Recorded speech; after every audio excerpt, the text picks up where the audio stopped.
आज गुढीपाडव्याची तयारी मी खूप सकाळपासून केली होती आणि आज गुढीपाडवा असल्यामुळे लवकरच मी माझी पूजा वगैरे साधना करून घेतली. कारण आपण जे म्हणजे आपले रामानंद संप्रदायामधले जे सगळेजण आहोत तर ते आपण गुढीपाडव्याच्या दिवशी सगळ्यांनाच माहिती आहे की आपण जातो शोभायात्रेसाठी. जी गुढीपाडव्याची मिरवणूक असते त्यासाठी आपण सगळेच जण प्रत्येक जिल्ह्यातून आपल्या शोभायात्रा निघतात आणि आम्ही पण तिकडेच जाण्यासाठी इथे आलो होतो. आता आम्ही आलोय मोरवाडी चौकामध्ये, म्हणजेच आता आम्हाला मेट्रोने जायचं आहे पुण्यामध्ये. तसं आम्हाला खूप लवकर निघायचं होतं, पण सगळ्यांची सोबत वगैरे आणि सगळेजण सत्संगमधले जे सगळे जण होते, काकू, काका वगैरे जे काही जण येणार होते आमच्यासोबत, त्या सगळ्यांच्या आम्ही सगळेजण सोबत जायचं म्हणून थोडंसं आता कुणी लवकर येतं, कुणी उशिरा. त्यामुळे थोडंसं आम्हाला उशीर झाला होता निघण्यासाठी. म्हणलं ठीक आहे, सगळेजण मिळून जाऊयात, म्हणजे जाण्या-येण्याची आपल्याला सगळ्यांना काही काळजी वगैरे नसते. मग आम्ही आलो होतो स्टेशनच्या इकडे. तिकीट वगैरे आमची काढून घेतली आणि नंतर एस्केलेटरनी आम्ही वरती प्लॅटफॉर्मवरती जायला निघालो. आता आलो होतो प्लॅटफॉर्मवरती आणि आम्ही आमच्या ट्रेनची वाट बघत होतो. कारण काय आहे, आता पुण्यामध्ये जाण्यासाठी तसा थोडा वेळ लागेल आम्हाला, म्हणजे 20-25 मिनिटाचा प्रवास असेल. कारण आता असं वाटतंय इथंच आम्हाला थोडा वेळ झाला होता निघण्यासाठी, तर शोभायात्रा निघाली असेल आणि आता आम्हाला, आणि पुण्याची जी शोभायात्रा असते ना ती खूप सुंदर असते. मी माझ्या व्हिडिओतून दाखवण्याचा प्रयत्न करेल, तर व्हिडिओ शेवटपर्यंत नक्की बघा. आता तोपर्यंत आपण वाट बघत थांबलो होतो आम्ही, तोपर्यंत मग मेट्रो आलेली आहे. आता मेट्रोने जायचं आहे पुण्यामध्ये, कारण खूप दिवस झाले मी मेट्रोचा प्रवास केलेलाच नाही आहे. मी लास्ट कधी मेट्रोचा प्रवास केला होता हे मला कमेंटमध्ये सांगा, आणि तुम्ही कधी अजून जर कुणी मेट्रोचा प्रवास नसेल केला तर हा व्हिडिओ त्यांच्यासाठी खूपच स्पेशल असणार आहे. नक्की बघा मेट्रोमध्ये कशाप्रकारे प्रवास आपण करू शकतो, तिकीट वगैरे कशाप्रकारे काढतात, एंट्री कशी असते, मी या व्हिडिओमध्ये दाखवण्याचा प्रयत्न केला आहे आणि माझे शॉर्ट व्हिडिओसुद्धा टाकलेत, त्याबद्दल तुम्ही नक्की बघू शकता. जेव्हा आपण मेट्रोमध्ये येतो ना तेव्हा बघा किती पॉश असं वातावरण असतं. खूप सुंदर असते मेट्रो आणि छान असते प्रवास करायला. ट्रॅफिकचं टेन्शन नसतं, कोणत्या गोष्टीचं टेन्शन नसतं. एकदम छान प्रकारे आपल्याला प्रवास करायला खूप छान वाटतं. असं बसल्यासारखं, म्हणजे जास्त असं हालचाल पण होत नाही आपली, खूप स्मूथ असतो प्रवास. तर बघा, आणि बाहेरचं वातावरण तर खूप छान वाटतं बघायला. कारण आता आपण विमानाने, तर जे मिडल क्लास लोक असतात ते विमानाने वगैरे आपण कुणी खूप जणांनी केला पण असेल, पण मी तर कधी विमानाने प्रवास नाही केला. बघूया भविष्यामध्ये, अजून स्वप्न तशी खूप मोठी आहेत की नंतर कधीतरी करूया तरी विमानाने प्रवास. आणि खूप सुंदर वाटतं बघा, एक प्लॅटफॉर्म येत जातो आणि तशी मेट्रो ना एका प्लॅटफॉर्मवरती 1 ते 1.5 मिनिटासाठीच थांबलेली असते. त्यामुळे आपल्या सगळ्यांचा वेळही वाचतो आणि ट्रॅफिकचं सुद्धा टेन्शन नसतं. तर खूप सुंदर वाटतं मेट्रोने प्रवास करायला. कुणी केला हे मला नक्की सांगा. आणि बघा खूप गर्दी होती. आज पाडवा असल्यामुळे सगळेजण कुणी मंदिरामध्ये दर्शनासाठी जायला निघतात, किंवा आम्ही तर प्रत्येक वर्षी आम्ही गुढीपाडव्याची जी आपली शोभायात्रा असते ना, आम्ही सगळेजण जे सत्संगमधील सगळेजण असतो, आम्ही प्रत्येक वर्षी जात असतो. मागच्या वर्षीसुद्धा मी, काकू, खूप जण, मागच्या वर्षीचे व्हिडिओसुद्धा मी या चॅनलवरती माझ्या अपलोड केले होते. आता शिवाजीनगरचा प्लॅटफॉर्म येत होता आणि अंडरग्राऊंड गेलेली होती मेट्रो. बघा थोडासा अंधार वाटतोय, आजूबाजूला एवढा प्रकाश नाही आहे, आणि तेवढ्यामध्ये आमचा स्टॉप आला होता. आम्हाला उतरायचं होतं कसबा पेठच्या इकडे. आता थोड्या वेळामध्ये आमचा म्हणजे आला आहे प्लॅटफॉर्म आणि आम्ही इथे उतरलो होतो.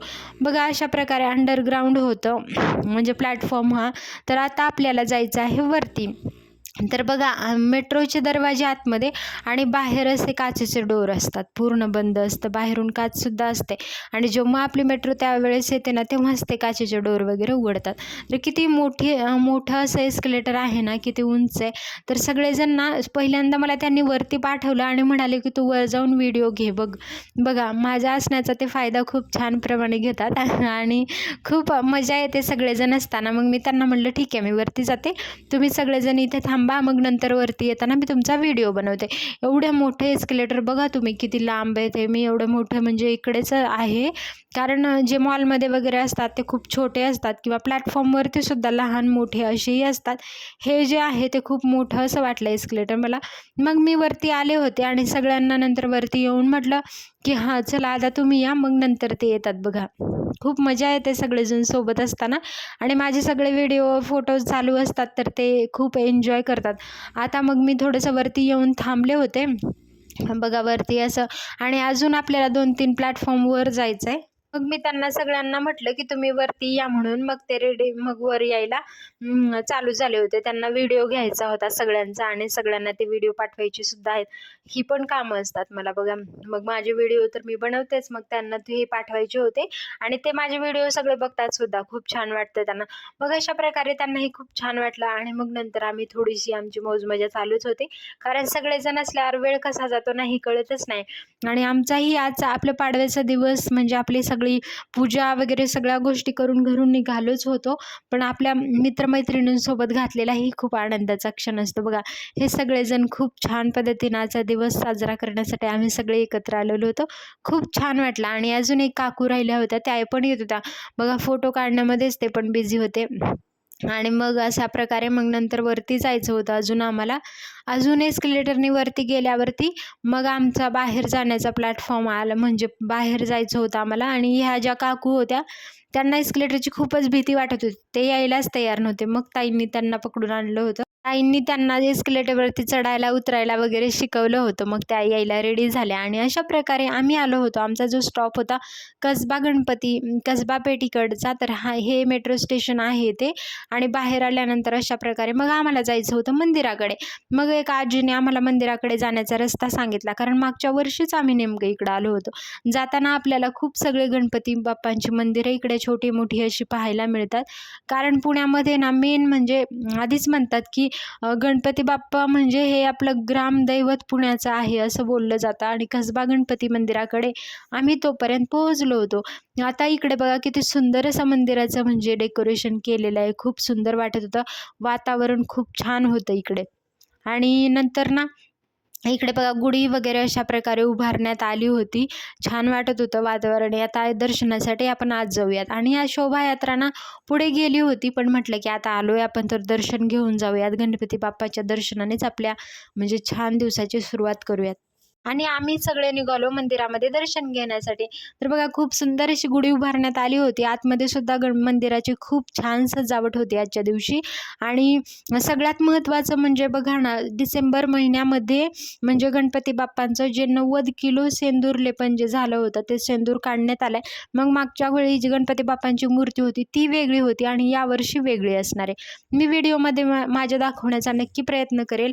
तर तुम्ही बघा. आणि तुम्हाला ही गोष्ट माहिती होती का हे सुद्धा मला कमेंटमध्ये नक्कीच सांगा. कारण 450 वर्षापासून जी जुनी मूर्ती होती गणपती बाप्पांची, त्या मूर्तीचं सिंदूर जे जास्त झालं होतं त्याचं म्हणजे ती सिंदूर सगळं 90 किलो वगैरे असं झालं होतं, ते काढण्यात आलं होतं.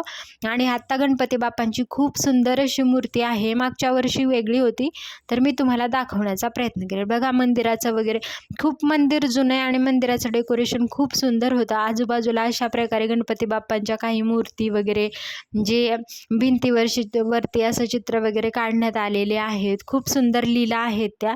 आणि प्रदक्षिणा घालण्यासाठी असं बंद होतं, कारण आतमध्ये चेअर ठेवलेल्या होत्या, तिकडे रस्ता नव्हता. कारण खूप भाविकांची गर्दी असेल त्यामुळे असं केलं असेल. मग नंतर आम्ही गाभाऱ्यामध्ये जात होतो. मंदिरामध्ये खूप प्रसन्न असं वातावरण वाटतं. बघा मागच्या वर्षी अशा प्रकारे गणपती बाप्पांची मूर्ती होती आणि यावर्षी कशी आहे हे मी तुम्हाला दाखवते. तर अशा प्रकारे आहे. तर तुम्हाला ही गोष्ट माहिती होती का नक्की सांगा. आणि असेच माझे नवनवीन व्हिडिओज पाहण्यासाठी चॅनलला नक्की सबस्क्राईब करा. भेटूयात माझ्या पुढच्या व्हिडिओमध्ये. धन्यवाद. जय सियाराम सगळ्यांना.